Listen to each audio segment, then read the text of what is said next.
السلام عليكم. إن كل سنة وانتم طيبين. بمناسبة العيد الأضحى، النهاردة هنعمل رقاق، اللي هو بنعمله بعد كده رقاق باللحمة، بس هنعجنه في البيت وهنخبزه في البيت. هنجهزه معانا يعني قبل العيد. حبيت اوريكم الطريقة بتاعته، طريقته سهلة جدا وبيعمل معانا كمية حلوة قوي. انا هنا عاملة 2 كيلو دقيق. الكيلو وصل دلوقتي بره ب50 جنيه. طب ليه ال50 جنيه؟ انا اجيب بيها 2 كيلو دقيق واعمل بيها ما شاء الله كمية كبيرة في بيتي، وحاجة نظيفة ومضمونة. انا هنا عامله 2 كيلو دقيق، حطيت لهم حوالي معلقه وربع ملح كبيره، وهحط الميه طبعا بالتدريج، ما بحطهوش مره واحده، الميه واحده واحده. مش هقدر اقول لكم برضو كميه الميه قد ايه، لان طبعا كل دقيق على حسب نوعه، في دقيق بيشرب ميه، في دقيق ما بيشربش. فانت بتحطي بالحبه وتعجني لحد ما توصلي القوام كده ايه كويس للعجينه، متماسكه وحلوه، وفي نفس الوقت ما تبقاش بتلزق ولا حاجه يعني.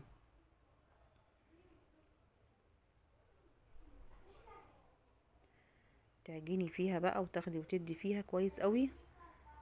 لازم يتعجن حلو قوي الفطير عشان تاخدي منه نتيجة كويسة، او الرقاق يعني هو اصلا عجينته مشابهة لعجينة الفطير، نفس عجينة الفطير، مية وملح وبس برضو.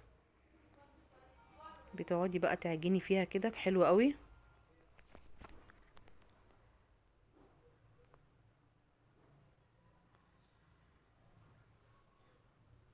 لحد ما تبقى معاكي بالقوام ده. هي كده القوام بتاعها حلو قوي العجينة. تحسيها طرية شوية، تحسي انها ملزقة شوية، بس هي القوام بتاعها ده كده حلو قوي، عشان لما تيجي تفرديها حتى تتفرد معاكي تبقى بسهولة وحلوة. خلاص كده، هي العجينة كده تمام قوي.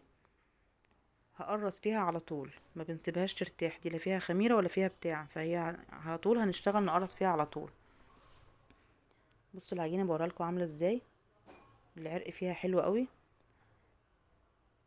بقرص القرصة كده يعني قد اليوستفندية الصغيرة كده.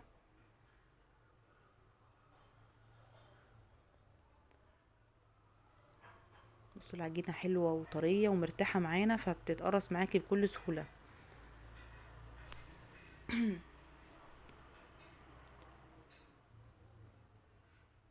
انا هوريكم كام واحدة وبعد كده هكمل مع نفسي.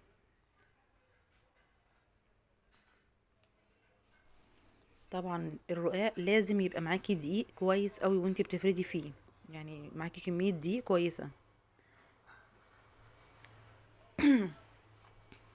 دي كمية ال2 كيلو، وفي لسه في الطبق اللي احنا عجنا فيه برضو الباقي العجين معانا. دي الكمية اللي احنا عملناها كلها. هنا برش على الطبلية بتاعتي او على الترابيزة دي كده، عشان اول ما افرد ارص عليه عشان ما يلزقش مني في الطبلية لما اجي اشيله واسويه.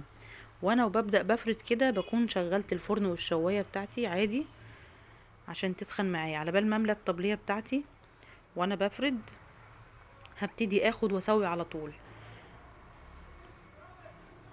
بنفرد بالشبه الصغيرة دي، سهله جدا فردتها بيها، وبتاخدي من جوه لبره، بتفردي من جوه لبره عشان ما ترقيش الفطيره من النص وتطلع معاكي ايه، تتكسر، تاخد لون كده وما تبقاش كويسه معاكي. فانت اول ما تيجي تفردي تفردي من جوه لبره. هوريكم واحده تاني برضو. اهي اول ما بفردها كده ببدا بقى اخد من جوه لبره، من جوه لبره زي ما انتوا شايفين كده، تتفرد معاكي بكل سهوله. دي عشان برضو العجينه احنا سيبناها بعد ما اتقرصت، سيبناها ارتاحت شويه، فتلاقيها بصي تتفرد معاكي بكل سهوله ومش هتتقطع معاكي ولا اي حاجه.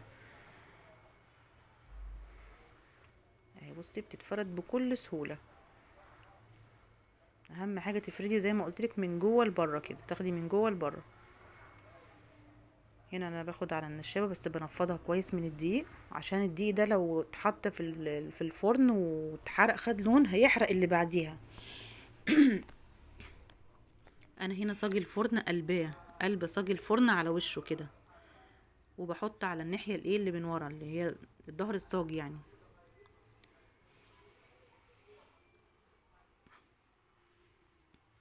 اهي الصاج قلباه على وشه كده زي ما انتوا شايفين اهو. وباخد واحط عليه، بحط بالواحده بحط بالاتنين على حسب ايه حجم الفطيره معايا يعني.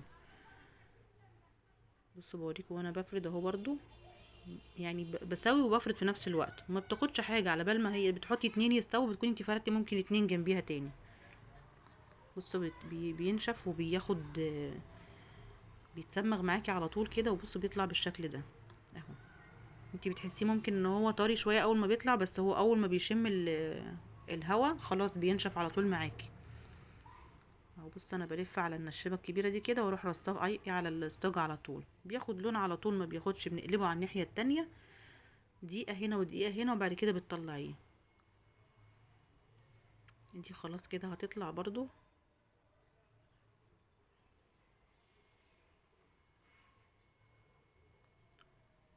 اهي. بصي خفيفه واخده لون حلو اهي. بوريكم برضو ايه التانية. دي الكميه اللي احنا عملناها من ال2 كيلو دقيق، ده غير اللي اتاكل يعني. بس بصوا دي الكميه اللي انا ايه اللي اتفضلت معايا، كميه برضو حلوه كبيره تعمل لك كذا حاجه يعني، كذا صينيه. بصي ناشف حلو ازاي. تعملي منه بقى باللحمه، تعملي منه بالمكسرات وتسقيه باللبن، تعملي بيه ام علي، اي حاجه شغال معاكي، وحاجه في البيت ونضيفه، ووفرتي كتير طبعا على نفسك، وبألف هنا عليكم يا رب.